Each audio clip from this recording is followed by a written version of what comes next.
Welcome to the Flower of Infinity channel, your connection channel with your higher self and the energies of the universe. In today's video, I will tell you the story of the forbidden book that tells the secrets of the afterlife. This is the enigma of the afterlife. The question of what truly happens after death is one of the most enduring and universal inquiries in human history. From the dawn of civilization, communities, religions, and philosophical schools have attempted to unravel the mysteries surrounding the cessation of biological life.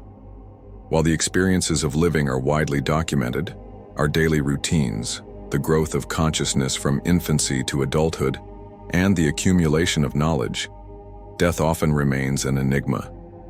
This collective uncertainty and wonder have led to the creation of various sacred texts, religious doctrines, and in more recent times, scientific research aimed at shedding light on what may or may not occur after we draw our final breath. Among the many cultural and religious narratives about the afterlife, the Tibetan Book of the Dead, also known as Bardo Thodol, stands out as one of the most comprehensive, detailed, and symbolically rich guides. Originating in the Tibetan Buddhist tradition, this text offers explicit instructions on navigating the intermediate states, or bardos, through which consciousness purportedly passes following the moment of physical death. It describes vivid encounters with peaceful and wrathful deities, luminous visions, and the experience of a clear light, all of which are said to present critical opportunities for spiritual liberation or rebirth. Yet this mysterious text is not an isolated curiosity. In parallel, other significant works throughout history, from the Egyptian Book of the Dead to Platonic dialogues in ancient Greece, reflect similar concerns about the possible fate of the soul, the afterlife, or the journey of the mind and spirit once the earthly existence reaches its end. In Western culture, Dante Alighieri's Divine Comedy elaborates a poetic cartography of hell, purgatory, and paradise, mirroring the deeply held Christian belief in a moral order that extends beyond terrestrial life. Meanwhile, Eastern traditions such as Hinduism and Theravada Buddhism emphasize samsara, the seemingly endless cycle of rebirth in various realms of existence. Even though religious and spiritual traditions abound with descriptions of the hereafter, it is essential to note the contrasting perspective of much of contemporary science. According to the prevalent scientific viewpoint, consciousness is a product of brain function, and upon the cessation of brain activity, the personality, individual awareness, and subjective experience are believed to dissolve. Yet, there have been numerous studies on near-death experiences, NDEs, documented accounts of individuals who temporarily died in clinical settings, and reported phenomena ranging from traveling through tunnels of light, encountering deceased relatives, or experiencing a profound sense of peace and unity with the universe. This tension between spiritual traditions, which often claim an afterlife or a transformation of consciousness, and empirical science, which relies on data and testable hypotheses, creates a fertile ground for debate and reflection. It raises fundamental questions about the nature of consciousness itself. Is consciousness reducible to neuronal firings within the brain, or does it transcend physical processes? Are the visions described in texts like Bardo Thodol literal depictions of realms that exist independently of the perceiver, or are they symbolic representations of the mind's deepest layers? Within these inquiries lies a profoundly human impetus, the desire for meaning, continuity, and reassurance. While some individuals find solace in the idea that death is merely the transition to another form of existence, be it reunion with a divine source, reincarnation, or absorption into cosmic consciousness, others accept that the end of life is final. They may contend that an acceptance of mortality without belief in a literal afterlife fosters a kind of philosophical clarity, prompting people to cherish each moment of the finite life they do have. The purpose of this essay is to craft a cohesive narrative that examines the major strands of thought, tradition, and research that endeavor to answer the question, what really happens after death? We will use the Tibetan Book of the Dead as our central interpretative lens, situating its teachings alongside other religious texts, philosophical perspectives, and modern scientific investigations. In doing so, we aim to provide a comprehensive and nuanced overview, one that neither dismisses religious experience nor uncritically accepts spiritual claims without interrogation. Instead, we seek a balanced and integrative exploration, open to the possibility that the truth about life after death may be multifaceted, or perhaps still beyond our current understanding. This essay is structured to highlight first, the historical context and essential teachings of the Tibetan Book of the Dead. We will then move into a wider discussion on various religious traditions, including Hinduism, Christianity, Islam, and ancient cultures like Egypt and Greece, each of which offers its own vantage point on mortality. Following that, we will introduce the scientific perspective, particularly research on near-death experiences, neurological explanations, and consciousness studies, and examine how contemporary scholars grapple with the nature of awareness and personal identity. Lastly, we will consider psychological and philosophical interpretations, such as Carl Jung's archetypal framework and the influence of modern theorists like Timothy Leary, who drew parallels between psychedelic experiences and the post-mortem journey detailed by Tibetan texts. By combining these diverse threads, we can begin to appreciate the breadth of thought and feeling humanity has invested in the question of what lies beyond death. Whether one is convinced of a literal afterlife, open to symbolic or metaphorical interpretations, or firmly anchored in empirical skepticism, grappling with the notion of death's aftermath can provide profound insights into how we choose to live. It may also deepen our compassion for each other as we share this collective mystery. Ultimately, the tapestry of ideas presented here, woven from ancient wisdom and modern inquiry, serves not as a definitive answer, but as an invitation to continued exploration and reflective understanding of our most inescapable human inevitability: the timeless question of death and the afterlife. Human beings have always been storytellers, weaving myths and narratives to explain our origins and destinies. Death, as an integral part of existence, naturally became one of the central themes of these stories. Across continents and eras, cultural artifacts, from cave paintings to epic poems, testify to the significance of mortality as a stimulus for myth-making. The desire to find meaning in death often reflects a deeper yearning to find meaning in life itself. If, as so many traditions hold, life's apparent termination is not truly an end, then the days and hours we spend on Earth may constitute just one chapter in a far more complex cosmic journey. Anthropologists and historians have documented burial rites and funerary customs as far back as the Paleolithic era, underscoring that even our earliest ancestors suspected, or at least hoped, that some intangible component of the self survived death.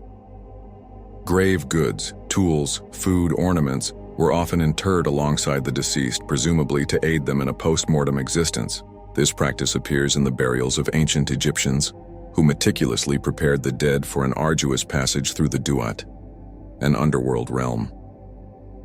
Through a series of tests and judgments, exemplified in the weighing of the heart ceremony presided over by Osiris, the soul's moral character determined its ultimate fate. In parallel, other ancient civilizations, such as the Greeks, envisaged an underworld presided over by Hades. The epic poems of Homer and later philosophical works by Plato provided early Western insight into the notion of the soul's immortality and potential rebirth. Plato, in dialogues like the Phaedo, constructed philosophical arguments positing that the soul is eternal, existing before birth and surviving after death. These reflections would significantly shape the development of Western thought, informing medieval Christian theology and Renaissance humanism alike. In Eastern cultures, by contrast, the emphasis on cyclical existence, samsara, and the law of karma introduced a vision of life and death as parts of a continuous loop. For Hindus and Buddhists alike, the accumulation of karmic imprints influences the circumstances of each rebirth.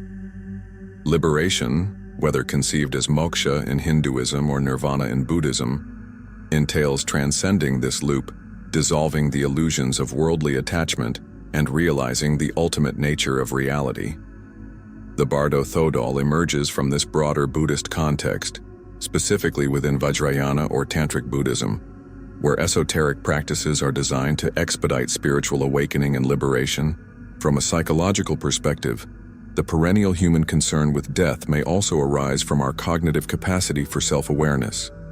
We alone, or so it appears, contemplate our mortality with such depth and anxiety. According to the terror management theory developed by social psychologists, a key driver of cultural and religious systems is our attempt to buffer the existential dread that arises from knowing we will eventually die, by cultivating beliefs in an afterlife, or by participating in cultural systems that promise symbolic immortality through legacy, children, or the perpetuation of cultural values. We alleviate the otherwise stark realization that our personal timeline is finite. Thus, exploring the question of the afterlife is more than an intellectual pursuit. It is an expression of our most intimate fears, hopes, and aspirations. Whether we adopt a doctrinal faith, a materialistic stance, or a skeptical agnosticism, the emotional weight of the inquiry remains consistent. The Tibetan Book of the Dead, then, is one among many profound responses to this universal dilemma, offering not only a guide for the deceased in their post-mortem journey, but also, symbolically, for the living as they navigate the existential uncertainties that define our shared human condition. The Tibetan Book of the Dead, Historical Context and Authorship. The work, now commonly referred to as the Tibetan Book of the Dead, has its origins in the ancient traditions of Tibetan Buddhism, known in Tibetan as Bardo Thodol, which translates as liberation through hearing in the intermediate state. This text belongs to the Nyingma school, the oldest of the four main schools of Tibetan Buddhism. Though commonly attributed to Padmasambhava, Guru Rinpoche, a revered Indian yogi who is said to have established Buddhism in Tibet in the 8th century, it is more accurate to say that the Bardo Thodol emerged from a tapestry of teachings, commentaries, and revelations that took shape over several centuries. Padmasambhava's role in Tibetan spiritual lore is monumental. He is credited with subduing local spirits and integrating Buddhism with the indigenous Bon tradition to form the distinctive Vajrayana path practiced in Tibet. According to Tibetan lore, Padmasambhava's teachings were concealed as dharma, hidden treasures, to be rediscovered by enlightened masters, or tertons, at the appropriate time in history. Karma Lingpa, a 14th century yogi, is traditionally acknowledged as the one who revealed the Bardo Thodol, discovering the text and making it accessible to practitioners. In its structure, the Bardo Thodol comprises detailed instructions on how to guide the consciousness of a recently deceased individual through various stages that unfold over approximately 49 days. This period is not strictly literal in all cases, but it sets a conventional time frame for the Bardo experiences, transitional states in which the individual's mind, having separated from its physical shell, confronts luminous realities and symbolic apparitions. While some interpret these descriptions as mythopoetic allegories, many Tibetan Buddhists view the text as a literal roadmap to be read aloud to the dying or recently deceased, thereby aiding them in recognizing the deeper nature of the visions they encounter. It is important to note that the Bardo Thodol is not just a manual for the dead. A significant part of its content is, in fact, prescriptive for the living. By meditating on the text, practitioners are encouraged to familiarize themselves with the luminous clarity of the mind's nature. The idea is that if one can recognize that the apparently external phenomena, gods, demons, lights, are projections of one's own mind, one stands a better chance of maintaining lucidity and composure during the confusion that can arise after death. If the practitioner realizes the emptiness and luminosity of these visions, liberation, enlightenment, can be attained even in the post-mortem interval. Moreover, the Bardo Thodol forms part of a broader constellation of Tibetan Buddhist teachings on death and dying, which include specific rituals and meditations meant to prepare practitioners for the eventual dissolution of the physical body. Tibetan Buddhism recognizes multiple kinds of Bardo, not only those associated with death but also the transitional states of dreaming, meditation, and even daily life moments. Essentially, the concept underscores the fluid, impermanent nature of all phenomena, highlighting the possibility for transformation and insight at every juncture of existence. The text itself is replete with vivid imagery, a radiant white light associated with the peaceful divinities, a vibrant array of lights associated with different realms, and terrifying, wrathful deities that bear fierce countenances and brandish symbolic weapons. These energies in Vajrayana iconography are not external gods but manifestations of the psyche or the mind's potentialities. Their fierce forms serve to cut through delusion, but for the unprepared, they may induce fear, causing the consciousness to flee into a rebirth scenario rather than awakening to the deeper truth they represent. From an academic point of view, scholars of religion, anthropology, and cultural studies often emphasize the Bardo Thodol's syncretic nature. It fuses Indian Buddhist concepts, tantric rituals, and indigenous Tibetan Bon practices, resulting in a unique spiritual system that addresses both philosophical and practical aspects of death. Although its original composition and the exact date remain matters of textual criticism, the significance of the Bardo Thodol for Tibetan religious culture is indisputable. It is recited not only for the deceased, but also studied intensely by monastics and lay practitioners who wish to understand the mechanics of consciousness from a Tibetan Buddhist perspective. Thus, the Bardo Thodol is more than a mere book of the dead in the narrow literal sense. It is a testament to the Tibetan approach to the continuum of life, death, and rebirth, grounded in a profound grasp of the mind's capacity for illusion and awakening. In the sections that follow, we will delve into the three primary phases, or bardos, described in the text, exploring how they shape the Tibetan Buddhist narrative of what occurs after death, and how these insights might resonate with or diverge from other cultural and scientific understandings of the afterlife. The concept of the bardos. Central to the Bardo Thodol are the three main bardos that delineate the transitional journey of consciousness from the moment of death to the point of rebirth or liberation. The term bardo itself means in-between state, or transition, emphasizing the notion that existence is perpetually in flux and that we occupy various transitional phases continuously, even within a single lifetime. However, when we speak specifically about the post-mortem bardos, the emphasis is on the 49-day interval, a symbolic duration, where the disembodied consciousness confronts a host of visions and experiences that can lead either to liberation or to another incarnation. These three bardos, known as Chikai Bardo, Chonyid Bardo, and Sidpa Bardo, each represent a distinct phase. While the Bardo Thodol provides highly specific guidance for navigating these realms, it also frames them in a manner that is deeply psychological and spiritually instructive, regardless of whether one interprets them literally or metaphorically. Chikai Bardo, the Bardo of the moment of death.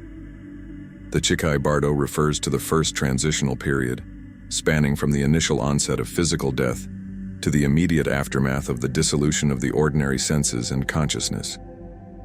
According to Tibetan Buddhist teachings, this is the phase in which the individual encounters what is described as the clear light, or luminosity.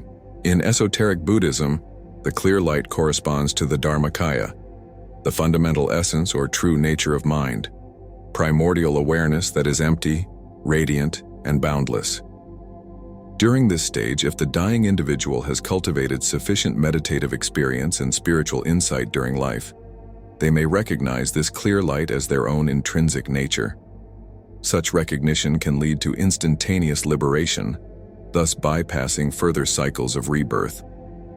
Conversely, for most people who are unfamiliar with advanced contemplative practices or are overwhelmed by fear and confusion at the moment of death, the brilliance of the clear light can be frightening. Instead of merging with it, they may recoil, losing the opportunity for direct realization. The text emphasizes the importance of presence of mind at the point of death. Tibetan masters often encourage practitioners to rehearse the death process through meditative techniques, visualizing the progressive dissolution of the bodily elements, earth into water, water into fire, fire into air, air into space, so that when real death occurs they can remain lucid. The Chikai Bardo thus serves as a critical juncture, as it offers the most immediate and potentially effortless route to enlightenment, assuming the consciousness can recognize and remain stable within the clear light. Chonyid Bardo, the Bardo of experiential reality. When the consciousness fails to attain liberation in the Chikai Bardo, it enters the Chonyid Bardo. This is often described as the phase of vivid dreamlike or visionary experiences, populated by peaceful and wrathful deities. The text enumerates a series of encounters with luminous forms, each associated with different colors, symbols, and energies. Some appear peaceful and benevolent, offering guidance, while others appear terrifying or wrathful, brandishing weapons and producing alarming noises. From a psychological perspective, these deities and visions can be interpreted as archetypal manifestations of the mind's contents, everything from latent fears and desires to spiritual insights. The luminous, peaceful deities often reflect the purified aspects of consciousness, while the wrathful deities represent the transformative, fierce compassion that shatters ignorance. Tibetan iconography uses fierce imagery, demons, skulls, flames, not to instill fear but to illustrate the forceful energy that disrupts clinging and delusion. In the Chonyid Bardo, the crucial teaching is recognition. If the consciousness recognizes that these appearances are projections of its own mind, it can achieve liberation, or at least remain unafraid. Fear arises when one perceives these deities as external, threatening entities. The Bardo Thodol offers specific instructions, repeated as a litany, urging the consciousness to see the wrathful deities as none other than the luminous essence of mind. Failure to do so can lead to an escalation of fear, confusion, and ultimately propel the consciousness closer to another rebirth driven by karmic predispositions. Sidpa Bardo, the Bardo of rebirth, becoming. If liberation is not achieved in the Chonyid Bardo, the consciousness advances to the Sidpa Bardo. This final stage is characterized by an increasing pull toward rebirth in a new existence. According to the text, the consciousness may witness symbolic scenarios such as scenes of potential parents in union. Feelings of attraction or aversion to these scenes can guide the consciousness into specific modes of rebirth, human, animal, or even other realms identified in Buddhist cosmology, such as the realm of hungry ghosts, demigods, or gods. In many ways, the Sidpa Bardo is the culminating point of the transition. The text advises that even at this late stage, there remains a possibility of awakening, provided the consciousness remains calm and recognizes these visions as mind-created illusions. However, the force of karmic propensities is powerful.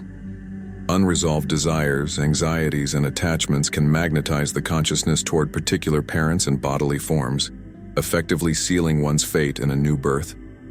Traditional Tibetan teachings warn that if one succumbs to lust, hatred, or ignorance during these final moments, it will shape the destiny of the next incarnation.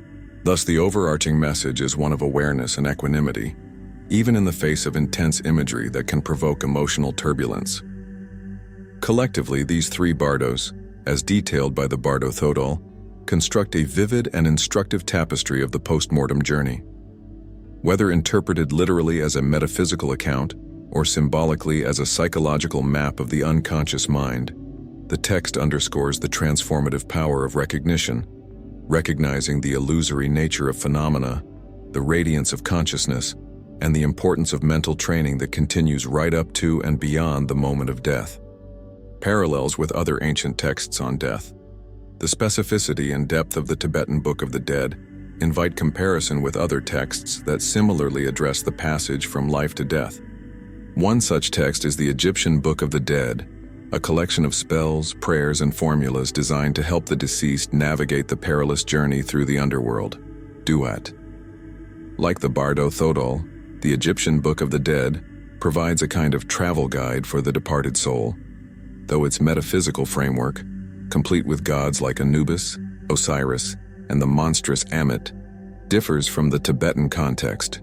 Egypt, the emphasis lay on moral rectitude and ritual correctness. The weighing of the heart, where the heart of the deceased is measured against the feather of Ma'at, truth and justice, determined whether the individual would proceed to a blessed afterlife or face annihilation. By preparing tomb inscriptions and funerary papyri, the Egyptians aimed to equip the soul with the knowledge and spells needed to overcome obstacles, similarly to how Tibetans recite or read aloud from the Bardo Thodol to guide the departing consciousness. In ancient Greece, the Homeric epics present a somewhat bleaker view of the afterlife. The souls of the dead reside in Hades' realm, depicted as a shadowy place with little comfort or joy. However, Platonic philosophy introduced a more hopeful vision, blending Orphic ideas about purification and rebirth. In dialogues like the Phaedo, Plato suggests that the soul's fate after death is determined by its level of philosophical understanding, echoing in some respects the Tibetan emphasis on the recognition of profound truths at the moment of death. Comparing the Bardo Thodol to these ancient sources underscores both the universality and the uniqueness of the Tibetan perspective.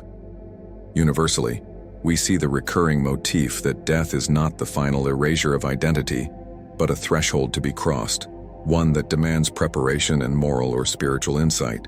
The uniqueness lies in the explicit intricacy of the Tibetan tradition, which systematically details states of consciousness after death and situates them within a broader metaphysical structure of emptiness, luminosity, and the possibility of rapid spiritual evolution. Philosophical and religious notions of the afterlife. Beyond the textual parallels, examining the Bardo Thodol invites a broader discussion of how the world's major religions and philosophical systems conceive of the afterlife. While an exhaustive survey would exceed the scope of this essay, it is valuable to outline a few key perspectives to illustrate the diversity and, at times, the commonality of human beliefs regarding what transpires beyond death. Christianity. Mainstream Christian doctrine posits a linear trajectory. One lives a single earthly life, after which the soul faces judgment. Depending on this judgment, the soul may ascend to heaven, descend to hell, or in Catholic theology, pass through purgatory for purification. While the specifics vary across denominations, the principle that moral conduct in life has eternal consequences is paramount. The narrative is far less elaborate than the Tibetan Bardo concept, emphasizing a clear dichotomy between salvation and damnation. Islam. Similar to Christianity, Islam teaches a singular earthly life followed by a day of judgment.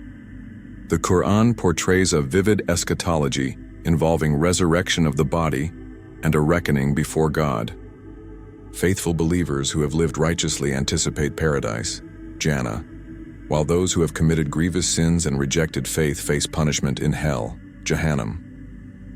Again, this model diverges from the cyclical rebirth perspective, focusing on moral accountability in a single lifetime. Hinduism. Sharing certain philosophical roots with Buddhism, Hinduism envisions samsara, the cycle of birth, death, and rebirth governed by karma.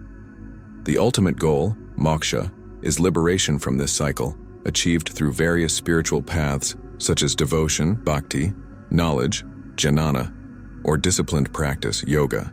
The post-mortem journey can be complex, involving transitional realms, such as the belief in Pitterloka where ancestors reside. But the primary goal remains the dissolution of ignorance that perpetuates rebirth. Sikhism. While often grouped with Hinduism due to geographical proximity and the concept of reincarnation, Sikhism emphasizes a direct relationship with God, Waheguru, and the cultivation of virtue and remembrance, Simran.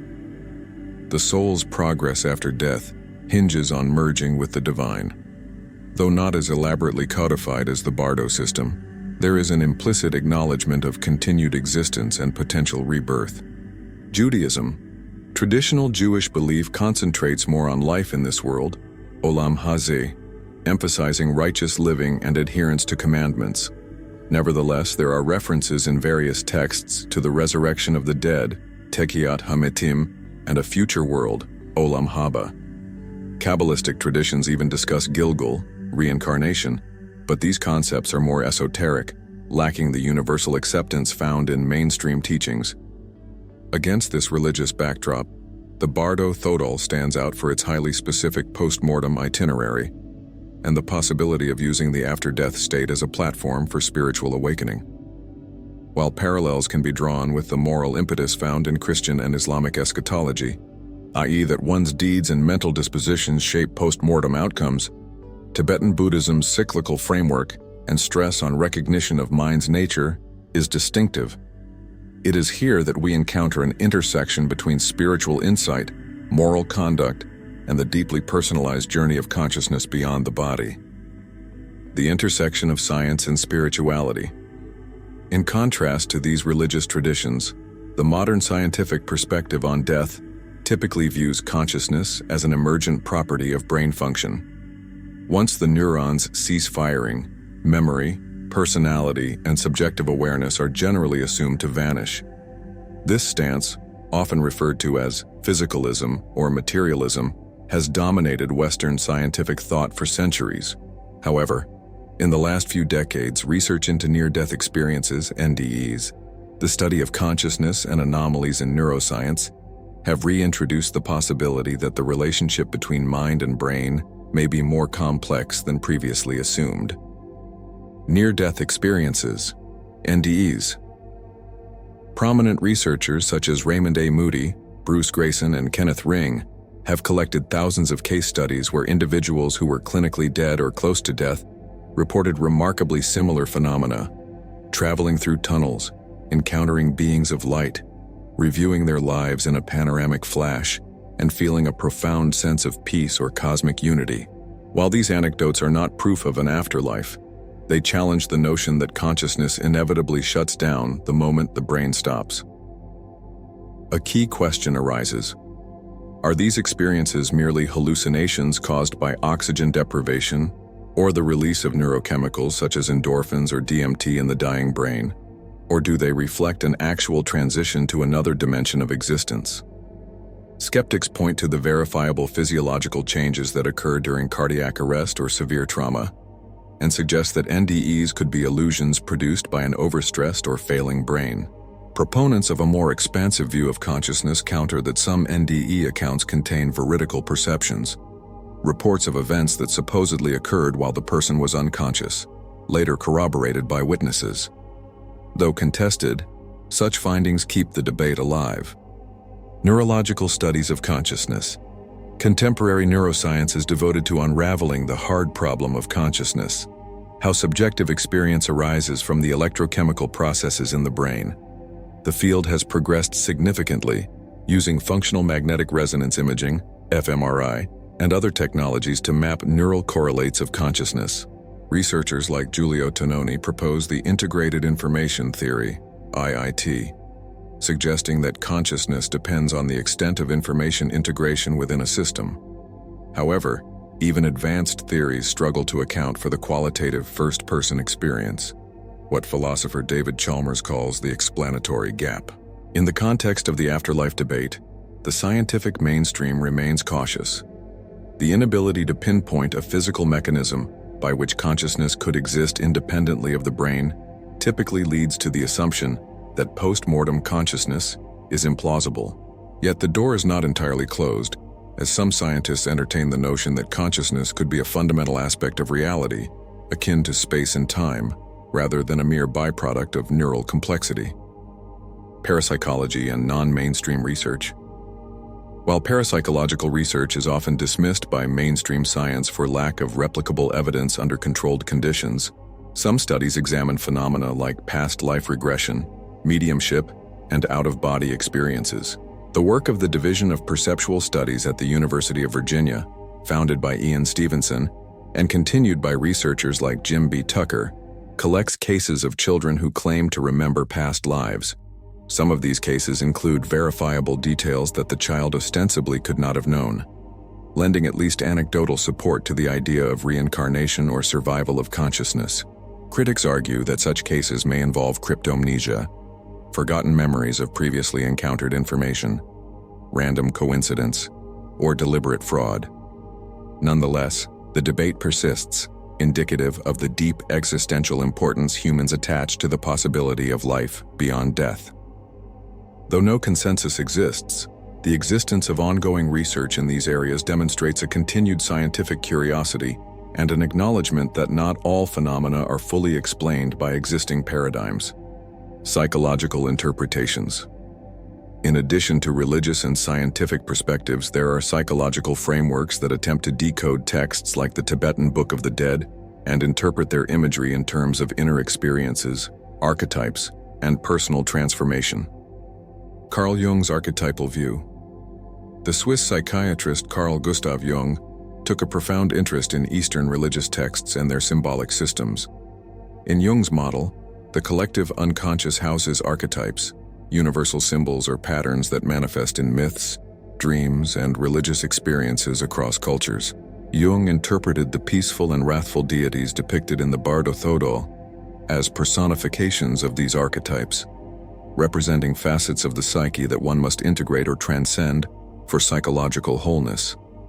For Jung, the Bardo Thodol was not solely about literal post-mortem states but also a guide for confronting the unconscious. To face the wrathful deities without fear, in Jung's reading, meant recognizing them as projections of repressed anger, aggression, or raw energy.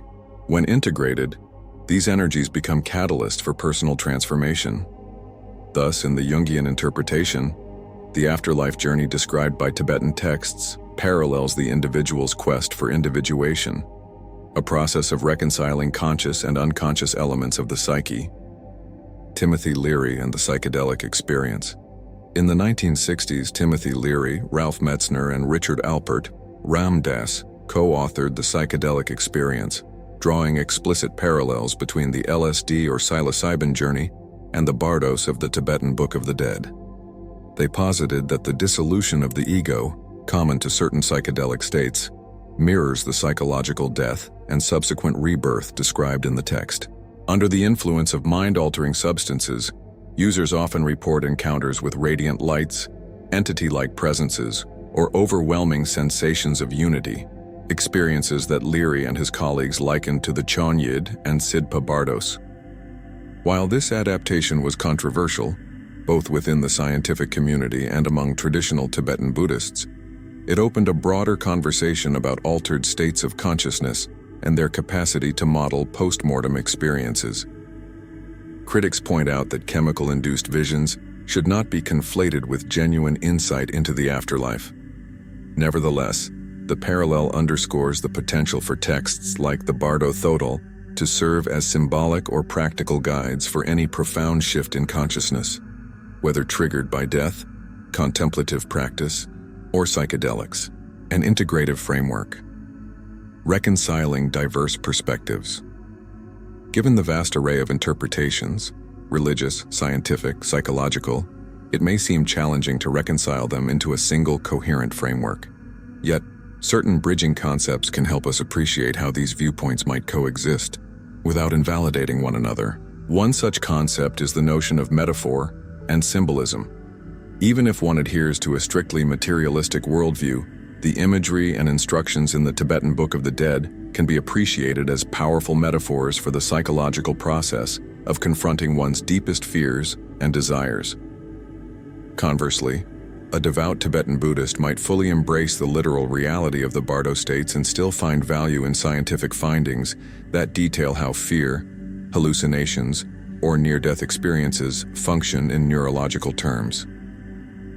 The map provided by the Bardo Thodol might operate on multiple levels: literal, symbolic, therapeutic, and contemplative. Indeed, Tibetan Buddhism itself frequently acknowledges multiple layers of meaning: outer, inner, secret, and innermost, suggesting that the text can be interpreted at varying degrees of depth. A second concept that aids integration is the primacy of direct experience. In many spiritual traditions, emphasis is placed on first-hand experiential knowledge rather than purely conceptual understanding. Meditative practice, dream yoga, and advanced tantric techniques in Tibetan Buddhism aim to give practitioners a lived familiarity with the subtle states of consciousness described in the Bardo. Similarly, scientific researchers rely on empirical data to draw conclusions, albeit from an external vantage. The integration lies in recognizing that both direct experience and empirical observation can inform us about the workings of consciousness, though they may utilize different methodologies and terminologies. Finally, the emerging field of consciousness studies, which encompasses neuroscience, psychology, philosophy, and even quantum theory, points to the possibility that consciousness might not be fully encapsulated by our current physicalist models. While this does not necessarily validate metaphysical claims about the afterlife, it keeps the dialogue open. We might find that future discoveries in brain research, quantum biology, or interdisciplinary studies shed light on phenomena once relegated to the domain of mysticism. How to apply Bardic teachings in life, a practical perspective. Whether or not one accepts the literal truth of the three post-mortem bardos, The Bardo Thodol offers a wealth of practical wisdom that can be applied here and now. At its heart, Tibetan Buddhism is a path that emphasizes mind training, the cultivation of awareness, compassion, and equanimity through meditation, ethical conduct, and insight into the nature of reality. Meditative familiarization. By practicing contemplative techniques, individuals learn to remain calm and observant even under stress or fear. This skill is invaluable not only during the dying process, but also in daily life, helping one meet challenges with greater poise. Confronting inner projections. The text's emphasis on recognizing peaceful and wrathful deities as projections of one's own mind reminds us that much of what we experience, be it anxiety, anger, or joy, can be understood as arising from within. By acknowledging personal responsibility for these states, we can develop healthier emotional responses. Mindful living. Because the moment of death can come unpredictably, Tibetan teachings encourage living each moment with awareness, kindness, and readiness. This perspective resonates with modern secular movements emphasizing mindfulness, stress reduction, and emotional intelligence. Compassionate care for the dying. Reading the Bardo Thodol or similar texts at a dying person's bedside is part of Tibetan tradition. In more universal terms, this underscores the importance of providing emotional and spiritual support to the dying, offering them reassurance and peace in their final moments regardless of their belief system. Openness to mystery. Ultimately, the Bardo Thodol invites an attitude of humility toward the mysteries of consciousness. Rather than insisting on definitive conclusions about the afterlife, it encourages genuine inquiry, encouraging practitioners to remain open to the unknown while diligently practicing in the here and now. The question, what really happens after death, transcends cultural, religious, and disciplinary boundaries, beckoning humanity to contemplate its own fragility and destiny. While definitive proof remains elusive, arguably beyond the reach of empirical science as it is currently practiced, the significance of the inquiry is profound. Whether one perceives the afterlife through the lens of reincarnation, eternal salvation, union with the divine, or nothingness, the nature of this belief shapes ethics, personal behavior, and emotional well-being. From the vantage point of the Tibetan Book of the Dead, death is not a cessation but a transition, potentially rich with opportunities for spiritual growth. The meticulously detailed accounts of the three bardos, Chikai, Chonyid, and Sidpa, offer a step-by-step journey that can lead to liberation if one is prepared to recognize the intrinsic luminosity and emptiness of the mind. Although these teachings arose in a particular cultural and historical context, their psychological resonance has intrigued scholars, psychologists, and spiritual seekers worldwide. Their emphasis on awareness, self-reflection, and the possibility of transformation in the face of fear and uncertainty has universal appeal. Contrasting these ideas with other religious traditions highlights both shared themes, such as moral conduct influencing post-mortem outcomes, and distinct differences. Unlike many faiths that posit a singular life and ultimate judgment, Tibetan Buddhism envisions an ongoing cycle of births and deaths, each shaped by karmic imprints and the potential for awakening at any juncture. The inclusion of fierce deities and elaborate visualizations further distinguishes the Tibetan path, presenting a dramatic, experiential approach to confronting the unconscious. Modern science, for its part, offers a largely materialistic account, anchoring consciousness to brain function and typically discounting a literal survival after bodily death. Yet, the persistent phenomena of near-death experiences, veridical perceptions, and anomalies documented in fields like parapsychology keep the conversation open. As neuroscience attempts to unravel the enigma of subjective experience, the possibility that consciousness extends beyond our current biological understanding, while not confirmed, remains a topic of scholarly inquiry. Psychologically, figures like Carl Jung and Timothy Leary have reframed the Bardo Thodol as a treasury of archetypal symbols, or a manual for navigating altered states of consciousness. Such interpretations, while not necessarily aligned with orthodox Tibetan teachings, attest to the text's pliability and rich metaphorical content. Whether used as a literal script for the afterlife, a psychological model, or a roadmap for inner transformation, the Tibetan Book of the Dead continues to captivate minds well beyond the Himalayas. In drawing this exploration to a close, it is perhaps most appropriate to acknowledge the value of the unknown. Death, inescapably, remains a frontier of human experience that neither theology nor science can fully chart. This uncertainty need not be disheartening. Rather, it can serve as a motivating force to live more consciously, treat others with empathy, and investigate the nature of consciousness with both curiosity and humility. The teachings of the Bardo Thodol suggest that preparing for death is, in many respects, synonymous with preparing to live, fully and without undue fear. In doing so, we may discover that the greatest mystery of all is the luminous expanse of awareness itself, present in every breath, every thought, and possibly in every transition, including that final passage that we call death. We have reached the end of another video. Thank you for your time and for allowing me to share this knowledge with you. Study, make your choices, find your path, and transcend this world. See you in the next video.